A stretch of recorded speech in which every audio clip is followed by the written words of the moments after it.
who's enabled and managed to bring from different parts of the continent, different parts of the world, people keen on investing and investing in this country. And I'd like us to really appreciate him with a round of applause as he comes up to invite us and give quick remarks. Bwana John Mwendwa, the CEO of the Kenya Investment Authority. Karibu.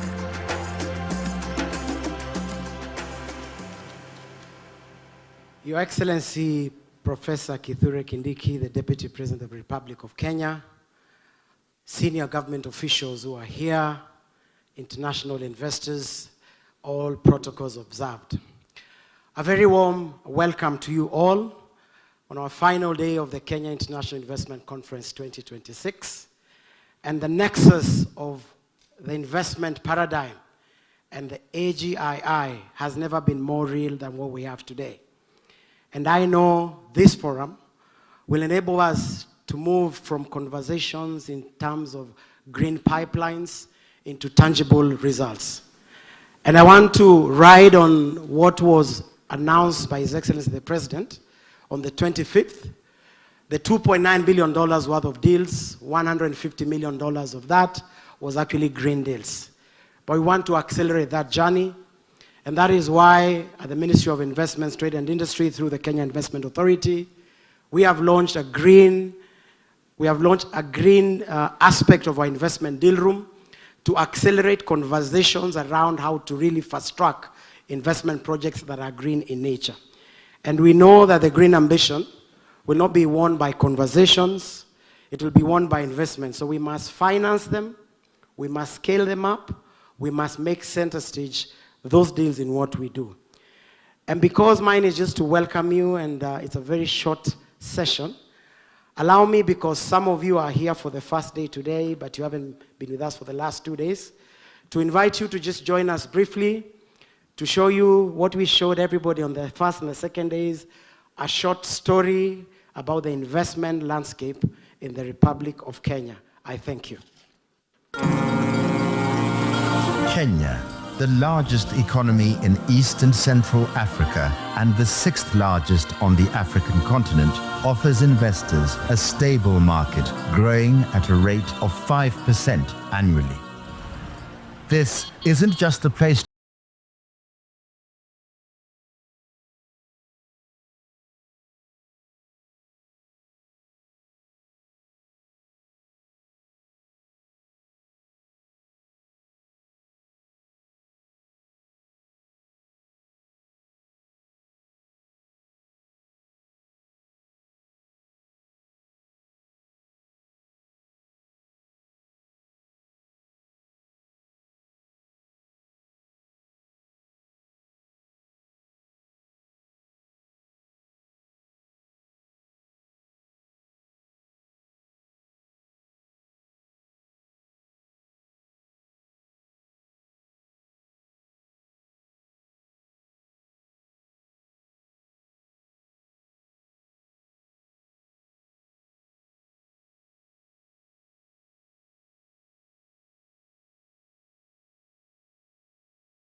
lodges to electric vehicles, Kenya is redefining sustainable living at scale. From all corners of our country to the region's capital, our road, rail, and air networks connect businesses to opportunities. This is Africa's Silicon Savannah, where technology powers inclusion and innovation drives growth. Fintech moves billions daily, with mobile money connecting people and driving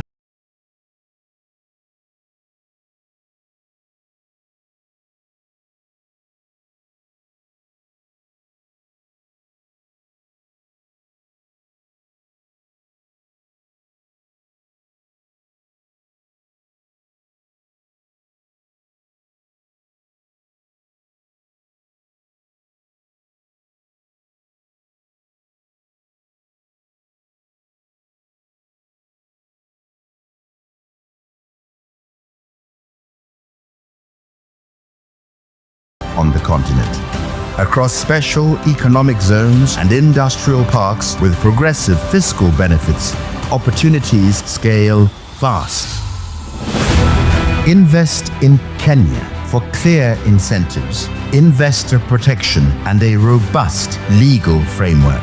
Our greatest strength is our people, young, skilled, visionary. They are not waiting for the future. They are building it every day in every corner of our land. Home to more than 300 multinationals and growing, and the only United Nations headquarters in the global south, including UNEP, Kenya stands as the environmental capital of the world. We are predictable, competitive, and open for business. Kenya offers high quality of life, vibrant cities, world-class hospitality, and extraordinary natural landscapes. A place where global talent can live, work, and belong. Kenya is where Africa's industrial growth takes shape. If you are looking for scale, speed, certainty, and a gateway to Africa's fastest growing markets, invest in Kenya, because the future is already here.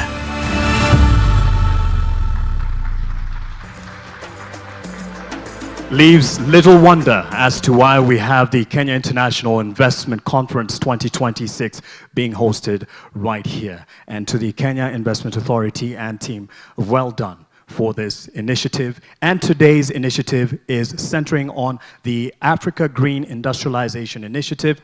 And just to contextualize today's conversation, because that's going to be the main focus, I'll call on Ms. Elizabeth Press, the Director of Accelerated Partnerships for Renewables in Africa. That is APRA, an implementation office she represents, and she's going to be talking about harnessing Africa's, as she takes the stage, please give her a hand, harnessing Africa's renewables for industrialization. Karibu.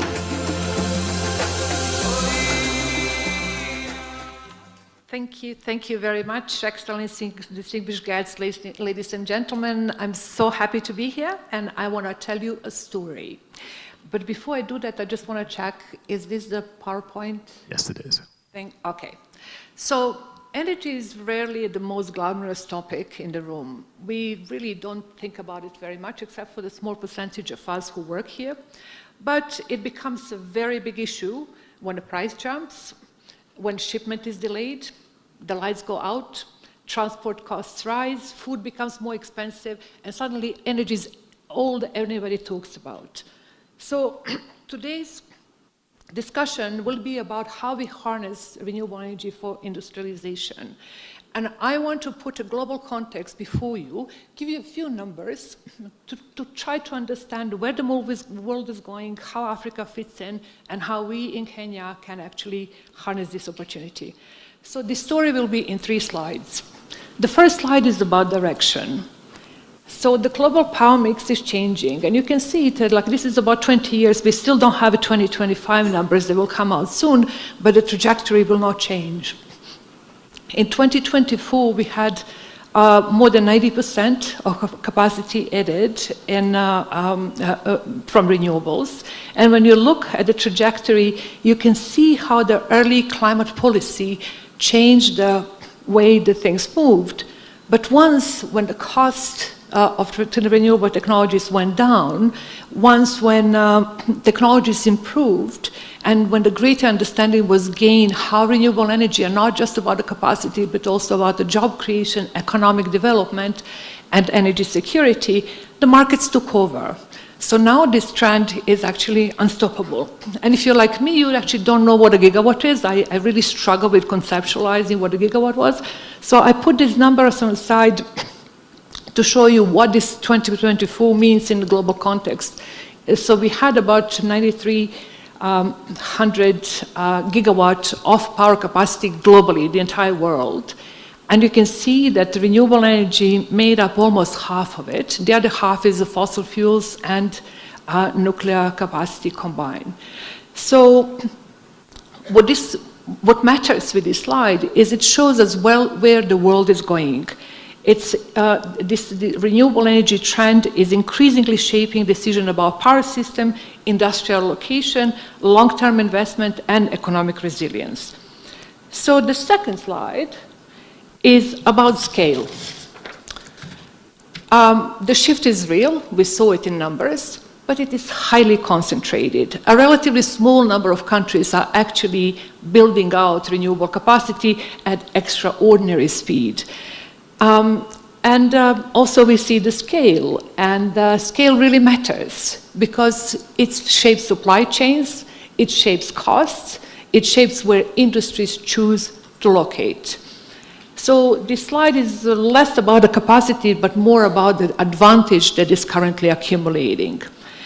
And I have to say, every year when I get an update on these numbers, there's a level of anger in me when I see how small the circle on Africa is. So the world is like on over 4,000 gigawatts, and Africa, with its immense potential, has 67 gigawatts. Just think about the first slide in 9,000 something that we have, 67 gigawatts. So, and we cannot think about it just in terms of electricity, because we know 600 million people on this continent don't have energy. And we often hear this number, but think about that's like 1.5 times the size of Europe. It is an enormous amount of people, individuals who don't have these opportunities. And it's not just about turning the light on, it's about productive use, it's about everything else that comes with it. And I know that you understand all of this, but I always stop here because it's really astounding and motivating in some ways, because we actually can change this. So I want to go to the next slide, which is really what these numbers mean in people's lives. Per capita capacity sounds a little bit technical, but in practice it tells us something very human. It gives us a sense how much of energy is available relative to the size of population and the needs of the economy. It speaks to jobs, transport, services, production, welfare, and the general ease or difficulty of life. So the story of these 3 slides is quite straightforward.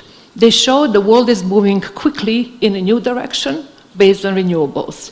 They show that scale is concentrated in a handful of places. And it shows that Africa has some work to do. So I'm sure that all of us are watching the news non-stop, because the energy is very much in the news nowadays. And I was trying to put another slide together, but I ran out of time. But I know the number. When you combine the imports of crude oil, LNG, LPG, and the refined products of oil and gas, 53 countries, African countries, are net importers. We are importing energy insecurity. We are importing things that we don't need because we have indigenous capability to change. So I'm hoping that today we will be able to take this to the next level and really consider how Africa's renewable base, which is immense, can be used to actually change this trajectory. And so next year when we come, maybe we're going to have a different number. Thank you so very much. Asante sana for laying that context. And now to follow on in the same breath and to start us off on a high-level opening forum on Africa's green industrialization imperative, I'll call on Ambassador Ali Mohammed, the Special Envoy for Climate Change, for his remarks. Let's give him a hand as he comes to stage.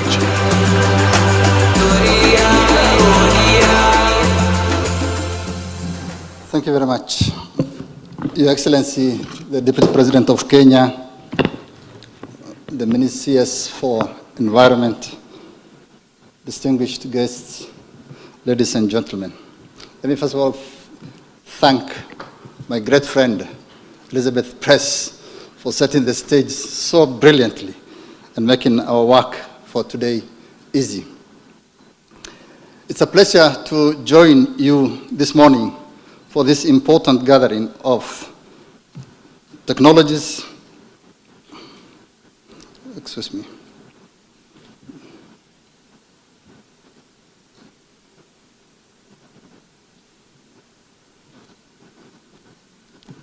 to give the opening remarks for this Africa Green Industrialization Initiative Forum under the Kenya International Investment Conference 2026. Let me first of all begin by thanking my great friend, John Mwendwa, who has made and done an astounding job over the last few days in marketing our country. Over the past 2 days, we have explored Kenya's investment landscape. Today, as my friend Elizabeth has outlined, we bring that discussion into a broader continental frame, how green industrialization can support African growth, Africa's competitiveness, value addition, and Africa's economic resilience. It is definitely a very timely moment for that discussion. The global economy is being reshaped by geopolitical reorientation, climate pressures, energy insecurity, global transition to low carbon economies, and race for clean technologies. Old assumptions about growth, competitiveness, and industrial locations are shifting. Countries are rethinking supply chains. Investors are rethinking risks. Industry is rethinking where future production will be anchored. And this presents a strategic opportunity for all countries, for Kenya and for Africa, to reposition ourselves. This is where Africa's Green Industrialization Initiative, in short called AGII, comes in. In 2023, His Excellency President Ruto, together with other African leaders, launched the Africa Green Industrialization Initiatives, a bold vision to drive investment in green sectors. Launched at a global climate summit, COP28 in Dubai, the initiative reflects a deeper reality that as climate risks intensify, resilience and efficiency are becoming economic priorities, with limited action reshaping global trade, finance, and industrial strategy. AGII is built on a clear proposition that Africa can industrialize differently, can build competitively, can move faster up the value chain, and can do so in a way that strengthens resilience and advances climate positive growth. Working in tandem with another ambitious continental initiative, the Accelerated Partnership for Renewable Energies in Africa, that is led ably by Elizabeth Press, my great friend. AGII is helping bring together power, infrastructure, logistics, and industrial demand within a single framework, so that industrialization is approached as a system rather than a collection of standalone projects. In fact, only last week, the World Bank published a new report reaffirming that industrial policy must once again be part of every country's national policy toolkit. This was a significant shift of the World Bank from decades of promoting liberalization, privatization, and integration into global value chains. This reflects a new global reality, one shaped by geopolitics, supply chain fragilities, technological race, and national security considerations. We all know that the current crisis around Iran and the Strait of Hormuz has exposed the fragility of systems built on imported hydrocarbons. When energy security depends on shipping lanes, choke points, and volatile commodity markets, every geopolitical shock becomes an economic shock. The whole world is today feeling that again now. But we also have the tools to change. Bloomberg recently noted that while Europe remains exposed on gas, its power system has become more resilient because a larger share of electricity now comes from renewables. And we've seen the global trend, almost equal, renewables and fossil fuels. This goes directly to competitiveness and energy security. The market trend is equally clear. As we heard from Elizabeth, renewables in 2005 supplied only 19% of global electricity. And last year, nearly half of installed global power capacity was renewables. This is not just an energy trend, it is the direction of the world economy. Capital is moving there, industry is moving there, and serious economies are moving there. And yet Africa remains dramatically under-positioned. Today, the entire African continent has some 70, I think it was 74 on the screen, gigawatts of renewable power capacity. Compare that to China, which has about 1,800 gigawatts. Africa today, we know, has 1.5 billion people. China is comparable, about 1.5 billion people. So we are looking at a broadly comparable population scale and a completely different level of energy buildup. 30 years ago, China rose in the age of globalization. Africa's opening is different. Ours is being shaped by digitalization, renewable-based electrification, and climate resilience. That is the platform on which the next era of competitiveness will be built. This is why AGII matters. For decades, Africa has struggled with a simple but damaging disconnect. Energy projects without demand are difficult to finance. Industrial projects without reliable and affordable power are difficult to scale. The result is familiar. Generation that does not unlock industry, an industry that does not compete because the power is too weak, too costly, or too uncertain. AGII is designed to solve and overcome that problem. Power is not treated in one silo, energy in another, and infrastructure somewhere in between. All are structured together. Industry demand is identified, connected to reliable clean power, aligned with logistics regulations, infrastructure, and offtake, moving from isolated projects to investable systems to reduce risk early. That is how green industrialization is becoming real, and it opens very concrete opportunities. Green fertilizer linked to agricultural transformation, mineral processing linked to dedicated clean power, data centers and digital infrastructure anchored in reliable electricity, green iron, and over time, hopefully, green steel, where Africa's resources base and renewable potential create a comparative advantage.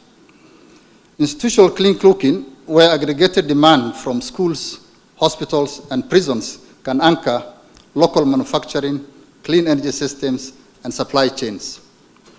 These are industrial opportunities tied to real African demand and real global markets. And this is where the intra-Africa dimension becomes decisive. No serious green industrial strategy will be built on fragmented national markets. A product made with clean power in one African country should move competitively across the continent under rules that reward value addition and Africa production. Green ammonia, for example, produced in Kenya, should be able to reach Ghana, Malawi, Zambia, and other countries in the continent within a continental market architecture that supports industrial growth. Green industrialization at scale will depend on intra-Africa trade, regional value chains, and the ability of countries to specialize and trade with one another.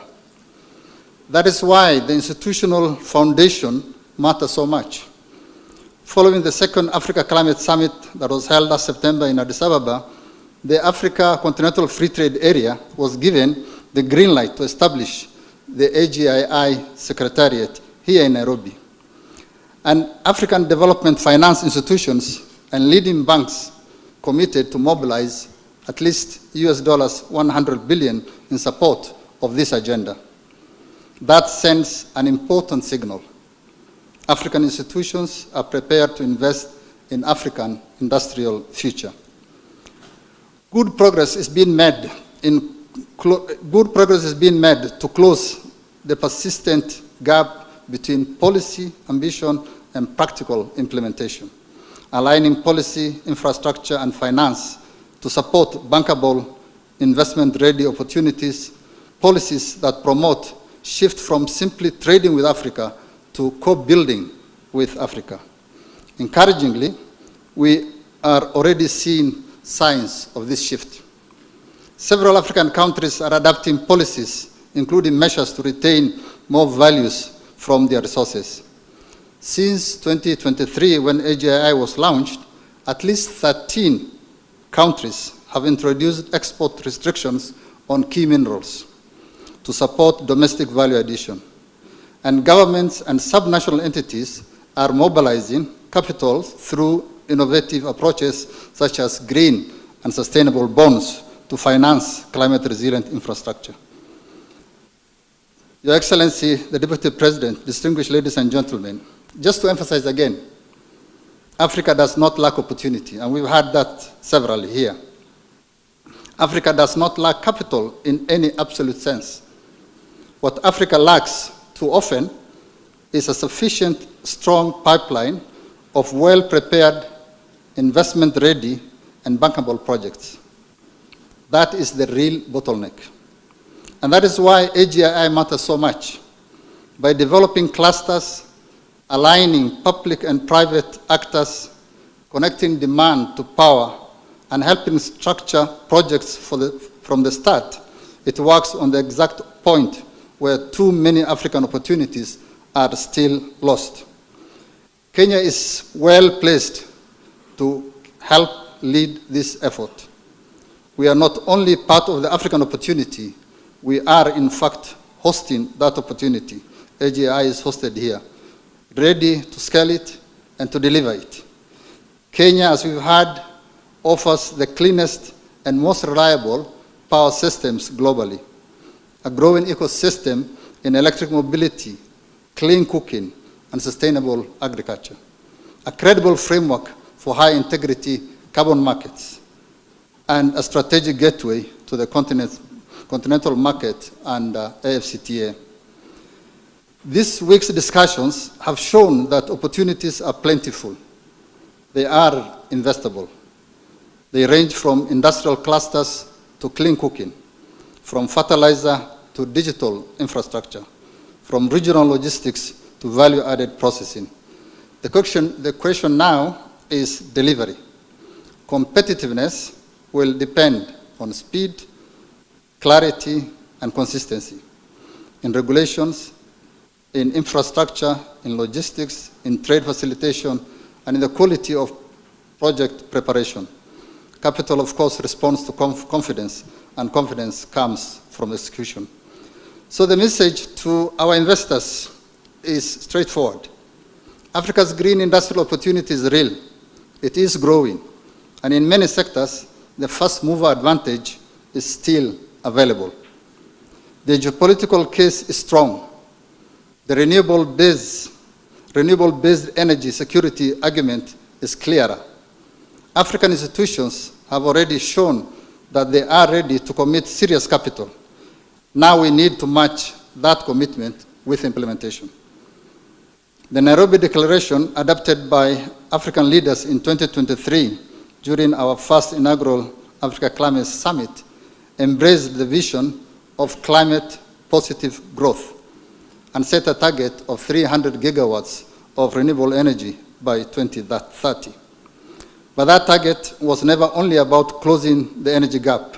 It was about laying the foundation for competitiveness, for industrialization, and for greater resilience across our economies and communities. We hope that this KICO convening will strengthen the partnerships required and bring realization of this agenda. I thank you once again. Thank you very much. Thank you, Ambassador Ali Mohammed, for your remarks. And right next, I'd like to call from the Deputy High Commissioner's Office, Diana Dalton, and she's also in charge of development within the British High Commission here in Kenya. Let's give her a hand.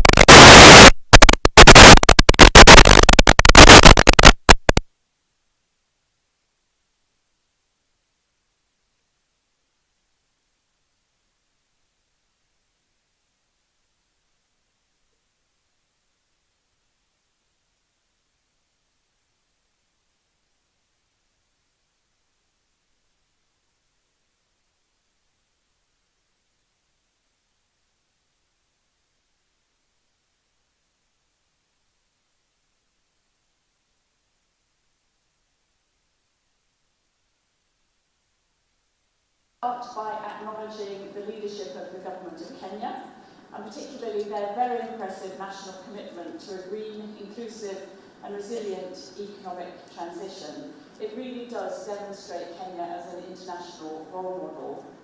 I want to also recognise Her Excellency the First Lady, whose championing of the clean cooking initiatives has elevated this particular agenda across Kenya and across the continent. Awareness and knowledge is the first step to change.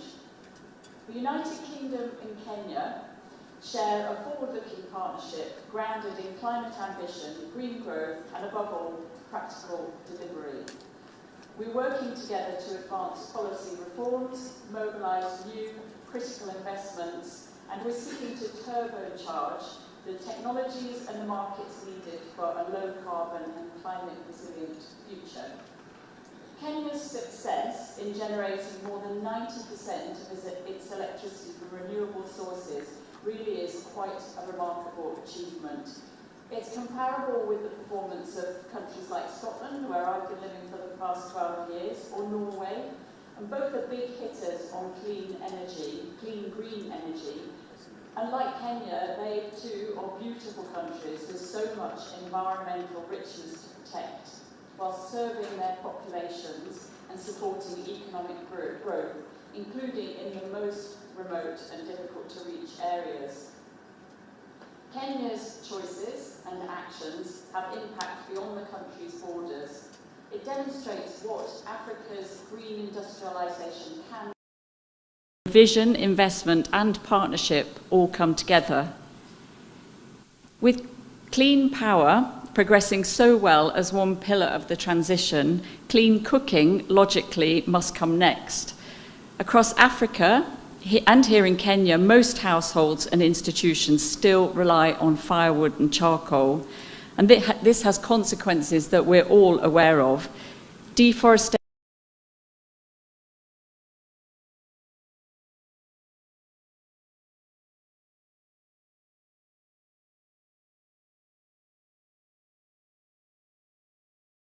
are some of those consequences. As well as managing those concerning risks, clean cooking must also be seen as an industrial and an investment opportunity. Kenya's institutional kitchens across education, health and correctional facilities represent one of the most powerful concentrated entry points. They create large, aggregated and predictable energy demand. So shifting them from firewood and charcoal to electric, LPG, biogas or modern biomass solutions wouldn't only cut emissions and improve health, but it would also unlock sizable new markets, spur local manufacturing and create green jobs across the value chain. Today's launch of the Industrial Clean Cooking Sector Pack is therefore a key milestone on this journey to that ambition.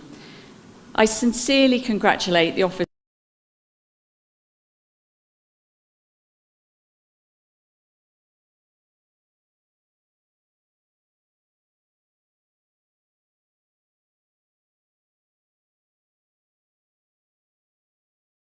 aggregated demands from schools, hospitals and other institutions can generate bankable pipelines, they can attract blended finance, and they can stimulate locally manufactured technologies and fuels.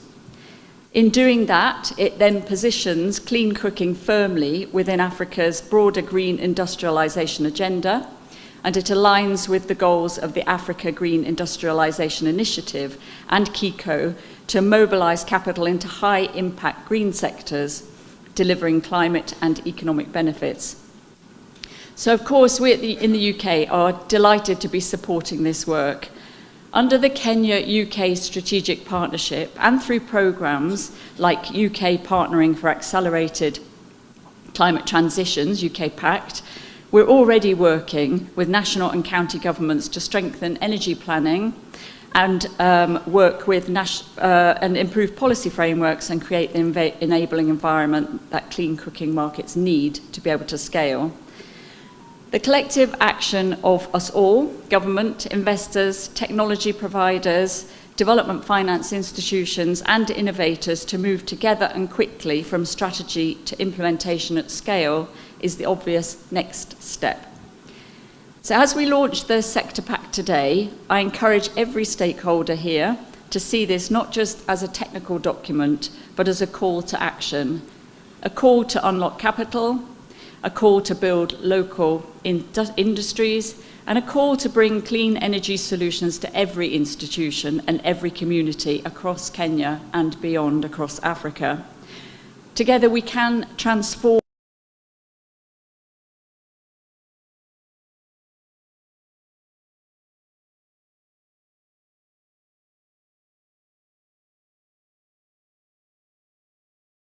Kenya on its green industrialisation journey, learning from it as we test those new approaches. Thank you. Asanteni sana. Asante sana.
Today to address these matters. We, and me being the team leader, makwiny, are listening to these things. Preach to acquire. These are the things we have done through UK Pact on the energy plan, energy policy, forest restoration action plan, county environment plan. And with the current statistics and what you have read, we have no choice. We should speak to this a little more. I just want to make one or two remarks on this matter so that we can bring this to greater perspective. In 2019, when the Deputy President and I were in the Senate, we came and passed the Energy Act that allows then counties, as the consumers of renewable energy and clean cooking, to pass the energy plans which will be integrated into national energy plan. That has not worked well. We need to work a little faster. Makwiny has already done it. In Makwiny, we have one principle which I lead. We are prepared to pilot anything, including piloting. Yes, and even this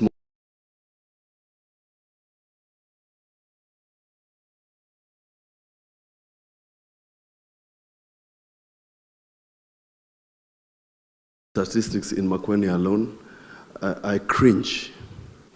I have a robust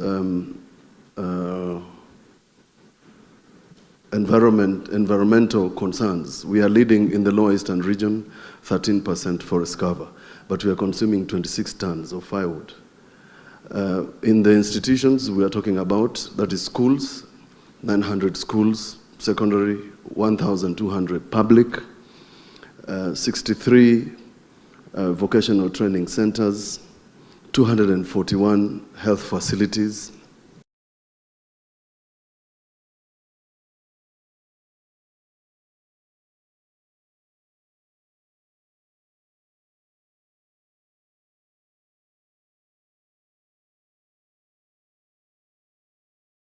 And at the same time, trying to preserve the forest, and people are consuming firewood. So when I sit here, I think, and looking at the map presented by Elizabeth, I know what we are talking about. So we are in the correct place. I'm here to sign a memorandum of understanding on these matters, and I hope all of us can pick up these issues and think about what I am saying, and let me bring this to reality. You know, sometimes we use large acronyms, and it gets confusing. Who cooks in the community? It's actually a question you're supposed to answer. And it's not the men I'm asking. It's the women. Who fetches firewood?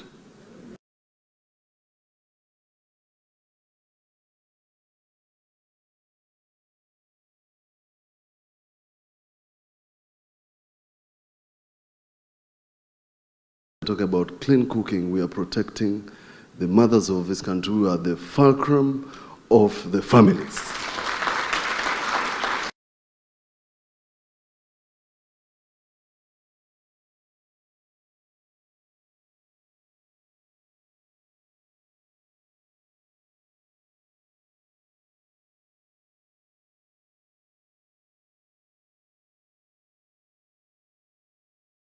I want to support the women. Thank you.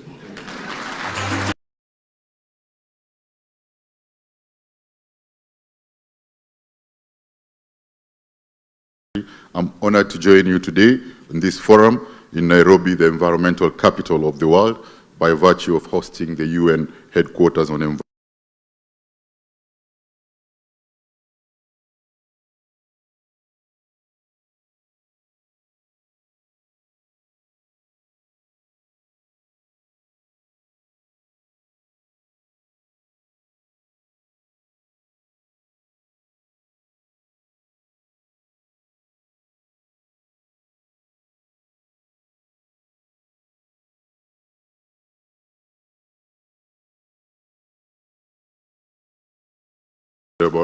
Baraza.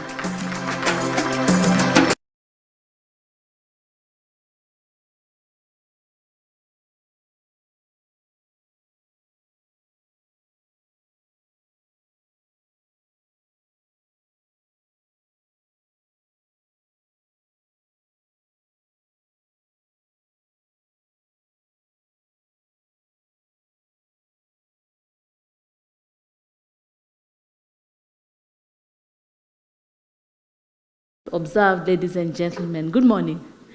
It is an honor to join you today at the 4th edition of the Kenya International Investment Conference. I welcome you all to Kenya. This year's theme, Unlocking Investment Opportunities to Drive Kenya's Transformation, speaks directly to our collective ambition to build a future where economic growth is inclusive, sustainable, and resilient. I commend the Ministry of Industry, Trade and Investments through the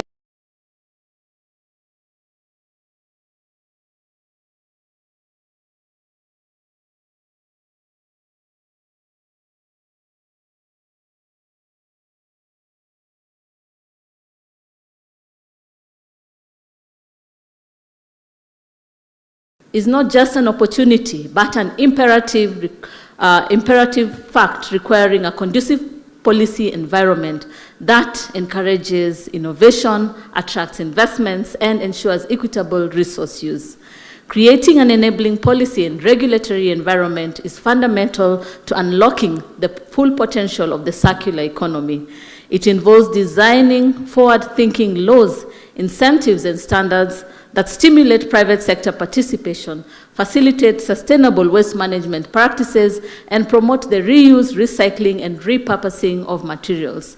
By strengthening policy, coherence, and regulatory certainty, we can accelerate the shift towards a resilient, resource-efficient economy.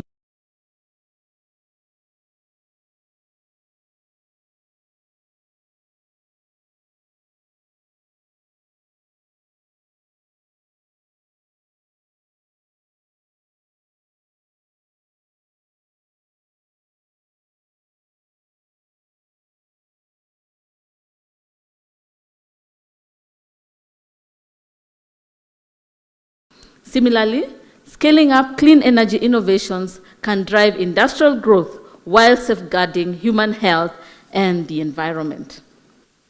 In supporting investment, the ministry has made significant strides in strengthening the policy and regulatory frameworks for the circular economy transition. The country has enacted comprehensive laws and policies which include the MCA, the National Waste Management Policy, the Sustainable Waste Management Act, Extended Producer Responsibility Regulations, Climate Change Act, climate change regulations that include the carbon markets, carbon trading, carbon registry, county-level waste management plans, growing enforcement against illegal dumping and open burning. Ladies and gentlemen, these policies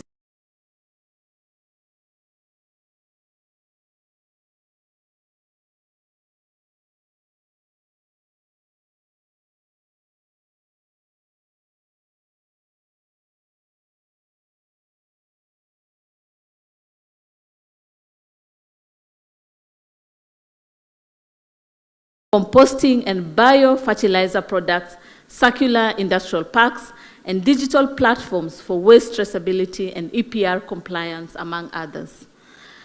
Globally, circular models are unlocking billions of dollars in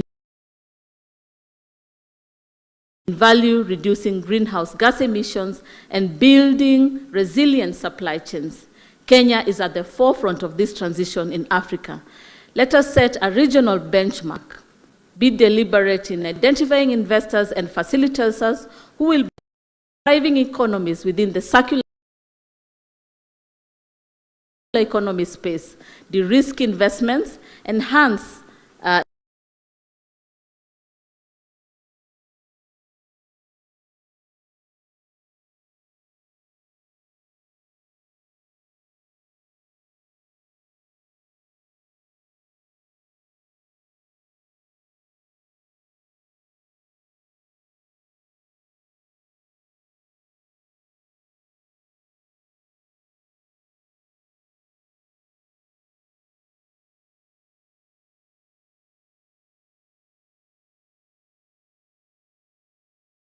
equally, advancing clean cooking solution presents a vital opportunity to improve public health, reduce environmental degradation, and promote energy access for all Kenyans. By fostering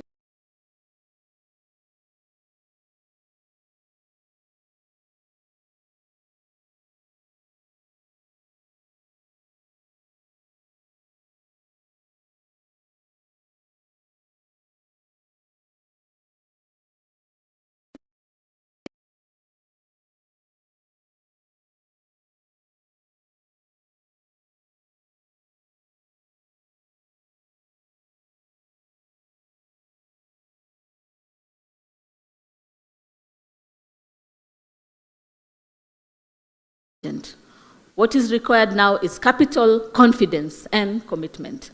The opportunity is significant.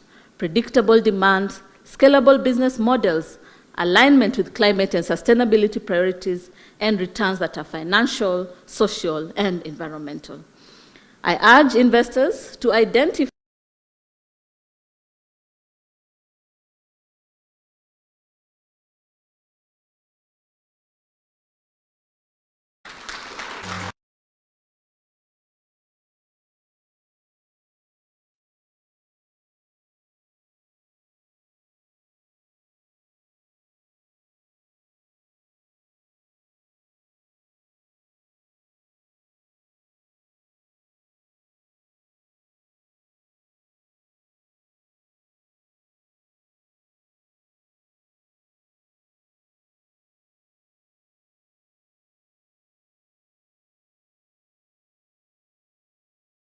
event. I never knew when I joined politics. I didn't know that I'll miss my days in my previous life as an academic. So events like this ones are very nostalgic. They remind me of the good old days when I used to speak about fine things every day. Times as fine as we want them to be. Excellencies, distinguished leaders from public sector, private sector, diplomatic community, ladies and gentlemen, good morning. I'm from the President of Kenya, Dr. William Ruto, himself a very strong advocate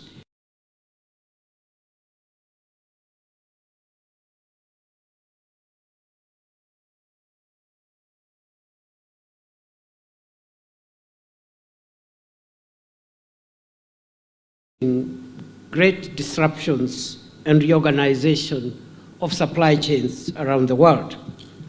Climate commitments are reshaping industry. Investors are looking for destinations that combine sustainability, competitiveness, and long-term growth. And in this emerging global order, we see this as Africa's moment. Africa today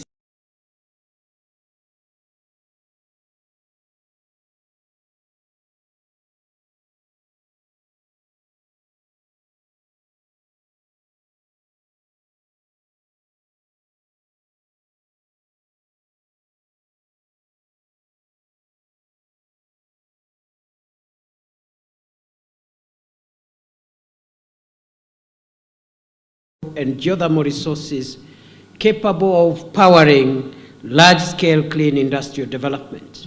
Number two, abundant critical minerals essential for the global energy transition, including cobalt, lithium, manganese, platinum, and rare earth elements required for batteries, electric vehicles, and renewable technologies. Number three, Africa is expanding its regional market and integrating it, driven by the African Continental Free Trade Area, which is creating a single market of 1.4 billion people and a GDP combined of around 3 trillion US dollars. And lastly, Africa has the world's youngest and fastest growing workforce, providing the talent, innovation,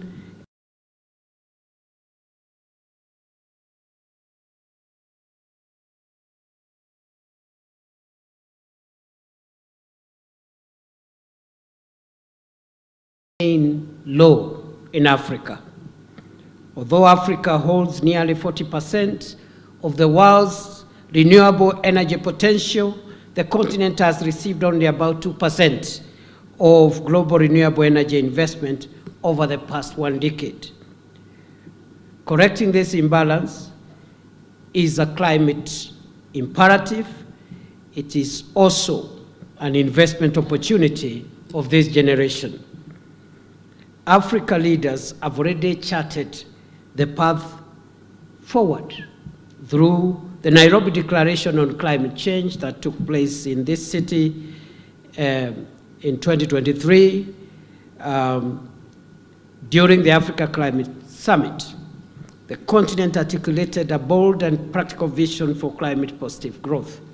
The declaration recognizes that while Africa contributes the least to global emissions, it faces some of the most severe climate impacts. At the same time, the transition to a low carbon global economy presents a historic opportunity for Africa to industrialize sustainably. It therefore sets an ambitious goal to scale Africa's renewable energy capacity from 56 gigawatts today I think we got a higher figure from the experts, slightly higher. I think it was 67. That shows you I was following. To at least 300 gigawatts powering industries, manufacturing, and economic transformation across the continent. This is not simply an energy transition, it is a clean energy-powered industrial revolution. Kenya is proud to play a central role in advancing this continental vision. Today, 93%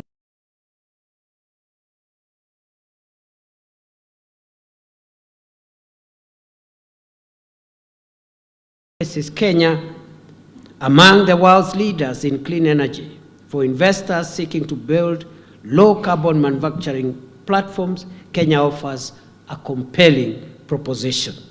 Our strategic location, anchored by the port of Mombasa and the Northern Corridor, provides connectivity to regional markets across East and Central Africa. Combined with a young, skilled workforce and steadily improving infrastructure, Kenya offers investors a competitive gateway into Africa's green industrial economy. To translate this opportunity into action, the Africa Green Industrialization Initiative was designed as a continental delivery platform that moves us beyond declarations into implementation by developing bankable investment pipelines across sectors that will define the green economy of the future. I want just to highlight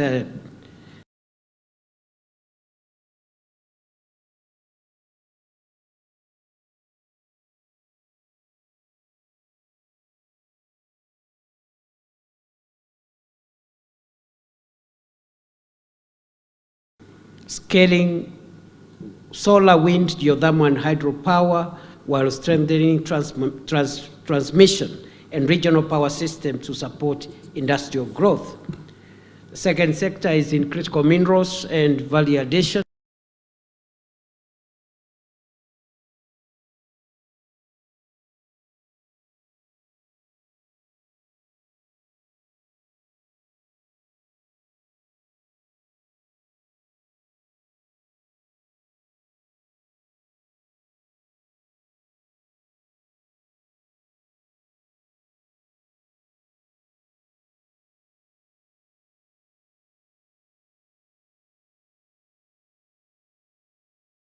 Supporting the transition to electric transport through vehicle manufacturing, battery technologies, and charging infrastructure. 5, clean cooking solutions, expanding access to modern and affordable cooking technologies that provide health outcomes and reduce environmental pressure. Number 6, circular economy industries, investing in recycling, waste management, and resource-efficient production.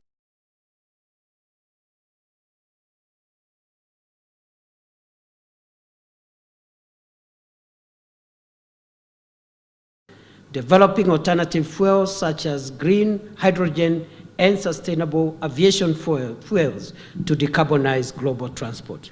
Together, these sectors represent transformational investment opportunities capable of generating millions of jobs while accelerating global decarbonization. And therefore, as Government of Kenya,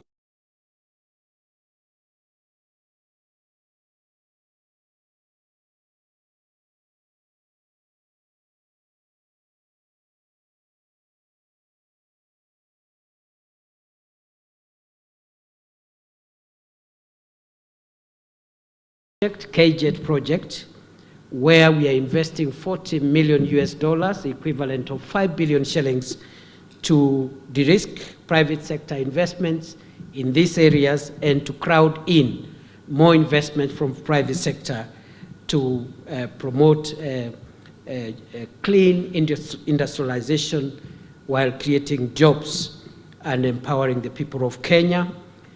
And at the same time, Africa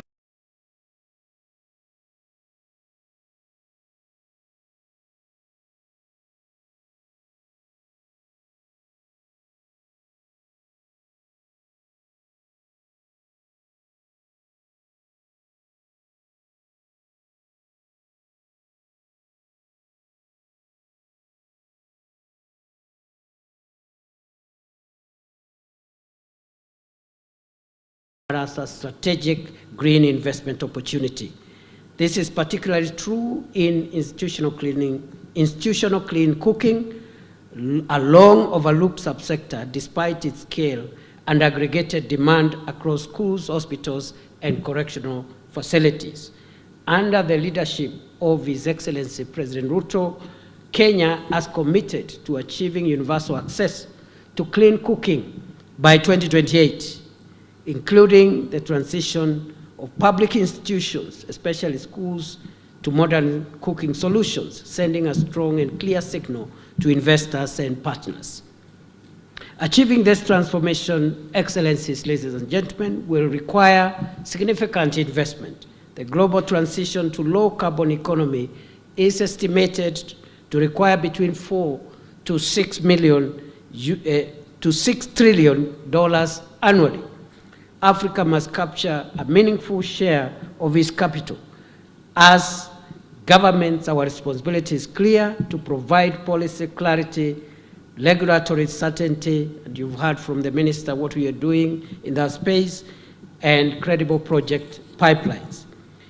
Development finance institutions must deploy blended finance. I think this has been spoken to before by previous speakers, and risk mitigation instruments, while the private sector must step forward as the primary driver of innovation and investment. Investors today are not looking for aspirations, they are looking for credible projects, structured pipelines, and reliable partnerships. The AGII Forum therefore focuses on translating ideas into bankable opportunities and facilitating real transactions across clean energy, sustainable industries, and green value chains. In this regard, I am pleased to note that today we are launching the Institutional Clean Cooking Investment Sector PAC, which moves us from ambition to clearly defined investment pipeline. Kenya's National Cooking Transition Strategy estimates that approximately $430 million is required to achieve universal access to clean cooking at the household level.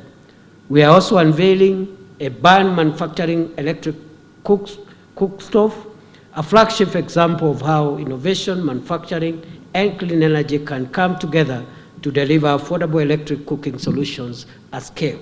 In addition, we are presenting a circular economy investment prospectus, highlighting the opportunities in recycling waste, management, and resource-efficient industries that can create jobs while reducing environmental impact.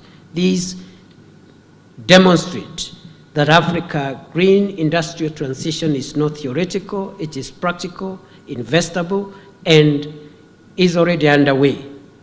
Excellencies, ladies and gentlemen, the transition to green global economy is inevitable. The only question before us is where the industries of the future will be built. As a country, Kenya is ready to work with partners across Africa and around the world to unlock this extraordinary potential and opportunity.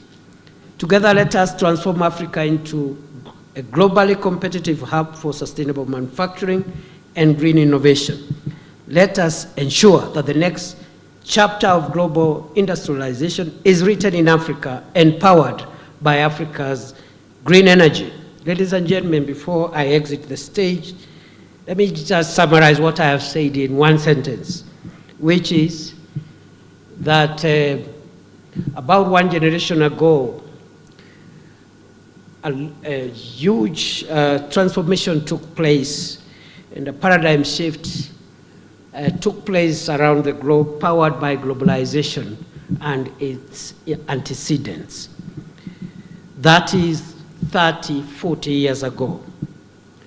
The next 40 years will not be defined by globalization, neither will they be influenced by globalization and its antecedents, because globalization is behind us.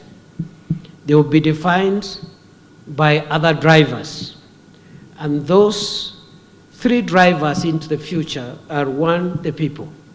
Everything we do, the investments we make, the policy decisions we make must be centered around the people. I'm trying to convert Mutula Kilonso's political statement into science. Every decision we make, every intervention we make must be centered around the people and transforming their lives, empowering them, and the people in their diversity and in their inclusivity, including women, the youth, and everybody else in between. Number two, the future of the world, the next generation, besides the people, the other driver of a new future is going to be technology. And that's where today's discussion comes in. We must move into technologies that help us harness today's challenges and create a more sustainable world into the next generation. So technology across board, and therefore the energy transition, for example, is part of that technological shift. Digitalization and the move from the physical to the digital is going to be another technology issue around the future of the world. The third and last driver, besides the people and technology, is going to be partnerships. The public sector driven reform and public sector driven change is not going to be tenable in the future for various reasons. That the public sector around the world does not have all the ideas that we need to define our future. So we need extra ideas from the private sector. The public sector does not have all the resources that we require to transform the world into a better world. And therefore we will need to tap into investments and private sector capital. And the only way to blend the ideas of the public sector, the resources of the public sector with those of the private sector is through initiatives like these ones. And that's why for us in Kenya, we are very keen on public-private partnerships that are going to define our world into the future, including areas where it was thought that it was government space in terms of infrastructure, including energy infrastructure. We don't have enough ideas. We don't have enough resources. We need to partner with private sector and allow private sector to put in their money and their ideas, de-risk the private sector's investments, and that's why we are putting $40 million in KJET, but we want to crowd in maybe 10 times, 20 times, 30 times resources, in terms of resources from the private sector. So in a nutshell, one generation from now, Africa,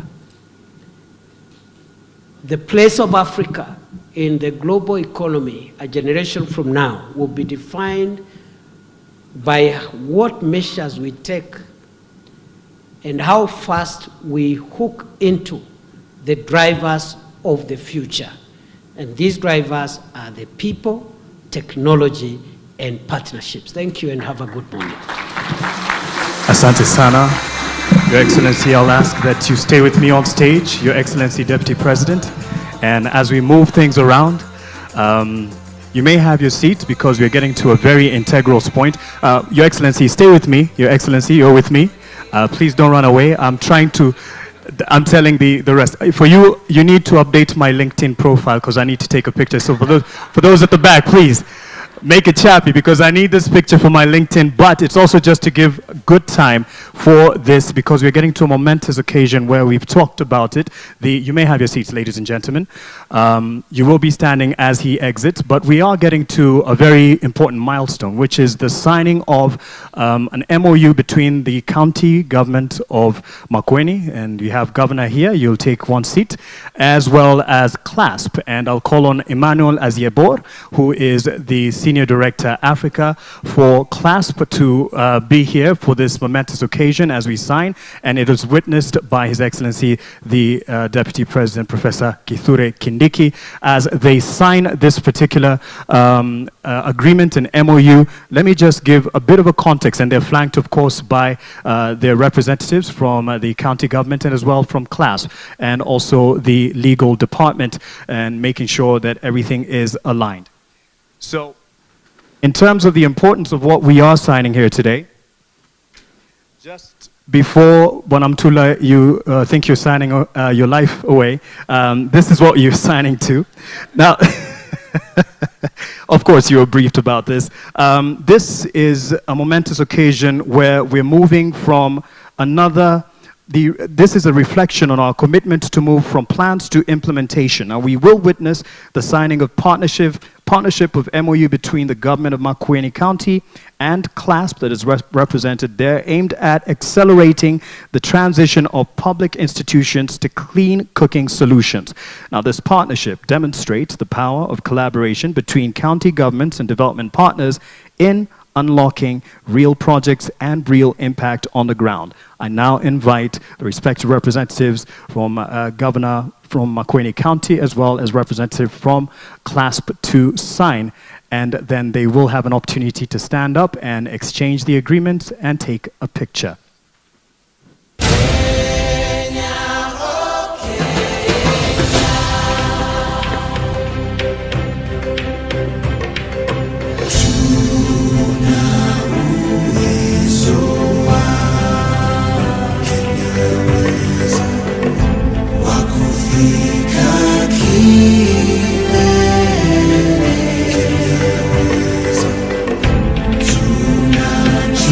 Now let's, as they stand up and exchange the MOU agreement that is signed, let's give them a hand as well as they exchange this. And smile for the camera right there as we take the picture to mark this particular point where we're moving from plans to implementation.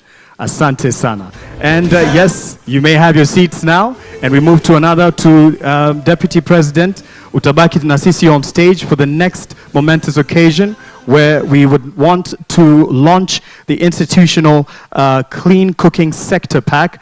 I believe, yes, Bonamtula, you may have your seat, and also the representation from CLASP, you may have your seat after you're content with the picture that you've taken. And now we can have our seats. And Deputy President, you'll still be on stage with me for the next momentous occasion, where we are launching the institutional clean cooking sector pack. And for this, I will call on several stakeholders just to be represented and also to take a picture for this particular moment. And for this, also joining on stage, joining the Deputy President, I'll call on Ambassador Ali to join on stage, and as well as Diana Dalton from the British High Commission. Please join us on stage. If PS Alex Washira from the State Department of Energy is in the house, please join us for this picture. CS Deborah Baraza, please join us for this picture as well. And the Nura Hamlaji, the Deputy Regional Director for UNDP Regional Bureau for Africa, please join us on stage. We have the Office of the Deputy President representative who's guiding us on the arrangement of this particular picture. So Nura Hamlaji, the Deputy Regional Director for UNDP Regional Bureau for Africa. Dimfna van der Lans, I hope I haven't baptized you, CEO, Clean Cooking Alliance, please join us for that picture. And John Leary, Senior Researcher, Modern Energy Cooking Services, please join us for this picture as well. And Benson Ireri, Head of Clean Cooking Delivery Office of the Special Envoy for Climate Change, join us as well for this picture. And I'll be calling as well on the other sector-specific PSs for the next launch. But this particular one is on the institutional clean cooking sector pack. Now, I will give it a count from 3, 2, 1, and the Deputy President will press the remote, which will then reveal this particular prospectus that is being launched today.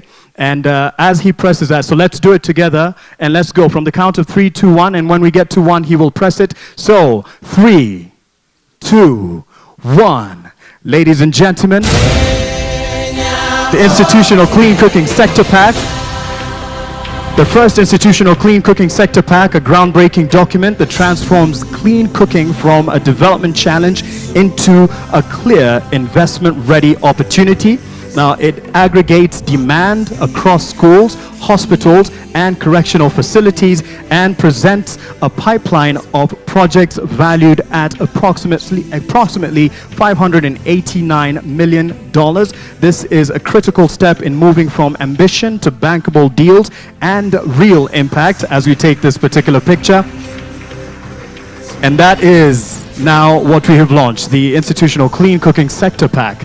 Asanteni sana. If you're good with the picture, you can give me a thumbs up, and we may have a seat saved for the Deputy President, Ambassador Ali as well, and PS Abubakar utabaki pia, and CS Deborah tafadhali. Is just one more set of pictures as we move on to launching the Waste and Circular Economy Prospectus launch. So save for the Deputy President, CS Baraza, PS Abubakar.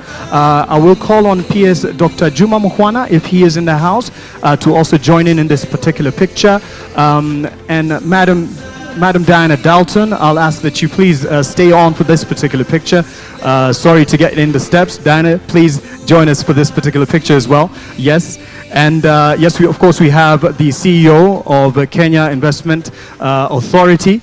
And yes, so for also this picture, I'll also be calling on Mary Ngechu, who is a founder, Takataka Nimali Foundation. Verl Haag, the Director of Systemic. Ben Dixon, the Head of Circular Economy, Systemic. Carlota Dalago, the Director of ALN Kenya.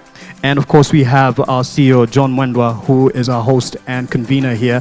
And you may just take the position as directed by our representative of the Office of the Deputy President's Office. And for this particular launch, the Waste and Circular Economy Prospectus launch, as we are cognizant of the fact that today we are not just launching a document, we're launching a new way of thinking, a shift from waste to wealth.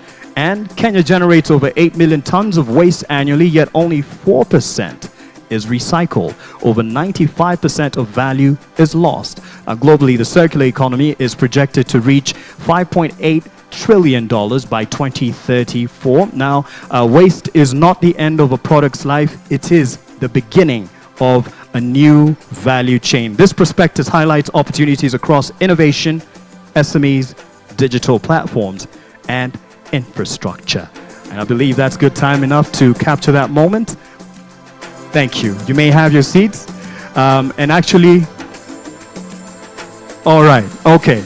Let's do it on 3, 2, 1. I thought it was already launched. In 3, 2, 1, you have the remote as well.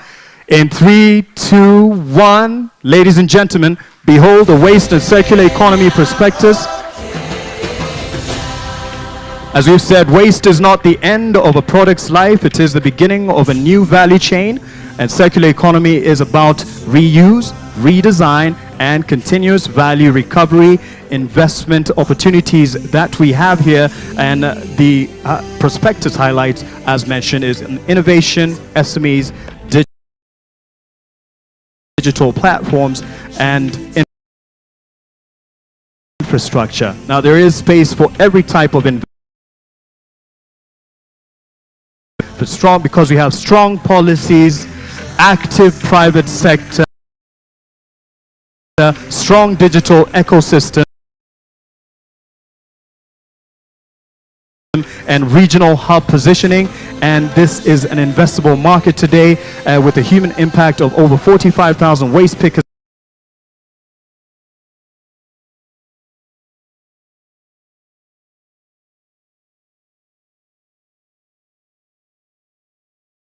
The national anthem. We'll ask His Excellency the Deputy President to remain on stage as the others resume to their areas, and we remain upstanding.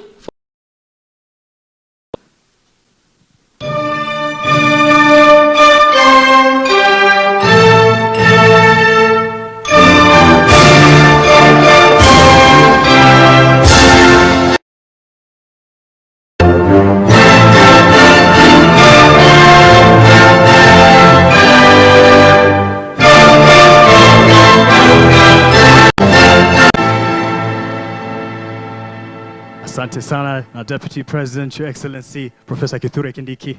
You may now exit. Please remain standing as he leaves. Asante sana. Let's give him a round of applause of appreciation.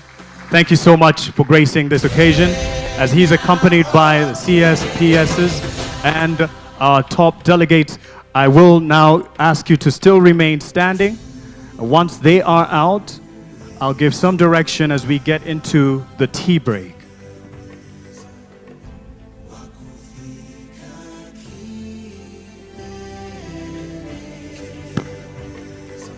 Thank you. You may have your seats just as I give some direction in terms of how things will change for the room.